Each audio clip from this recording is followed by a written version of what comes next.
The doctors told him to go home and die, but Greg Thomas had other plans. Imagine for a second being 57 years old and hearing the words stage 4. It's a death sentence. The cancer was in his head and neck, aggressive and unforgiving. The doctors were blunt. They told Greg to start planning his funeral and hug his family tight because his time was up. He felt like a ghost walking in his own skin. No hope, no future, just a man waiting for the clock to run out. But one afternoon, while Greg was out walking his dog through the quiet, rolling hills of Minnesota, he stumbled upon something that stopped him in his tracks. It was an old, abandoned church, tucked away in the tall grass. It was built back in the 1860s, but now it was a wreck. The white paint was peeling like sunburnt skin.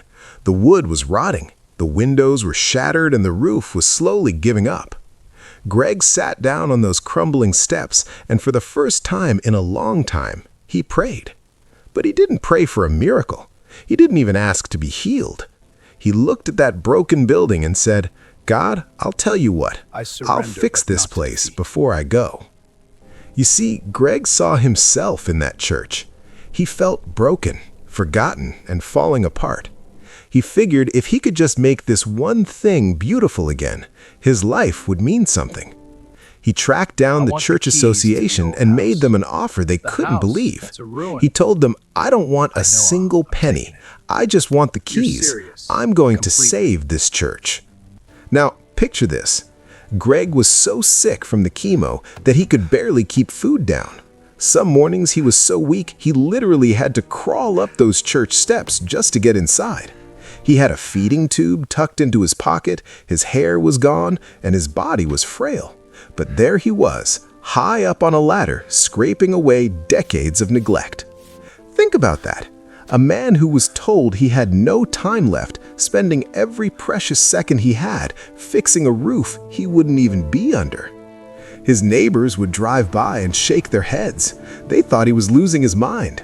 But Greg, he said that every time he picked up a paintbrush, he felt a peace he couldn't describe. It was like every stroke of white paint was washing away his fear. Wait, here is where the story takes a turn that still baffles people today. As the months turned into years, the church transformed. The rot was gone, the windows sparkled. The St. John's Community Church was glowing white against the green fields. It was a masterpiece. And as the church got better, so did Greg. It started small. He realized he didn't need the feeding tube anymore. Then the agonizing pain in his jaw just vanished. He felt a surge of energy he hadn't felt in years. After 3 years of labor, the church was finished. Greg went back to his oncologist for a scan, expecting to hear how much longer he had left to live. The doctor walked into the room, staring at the charts with a look of total confusion. He looked at Greg, then back at the scans, then back at Greg. The stage 4, incurable cancer, it was gone, completely. Not a trace left in his body. The medical books call it a spontaneous remission. They say it's a 1 in a million mystery. But if you ask Greg, he'll tell you it's simple. He says that while he was busy repairing God's house, God was busy repairing his.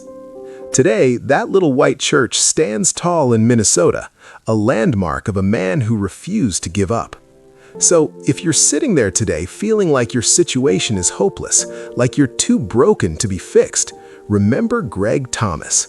Sometimes the miracle isn't in the healing itself, it's in the decision to pick up the brush and start painting anyway.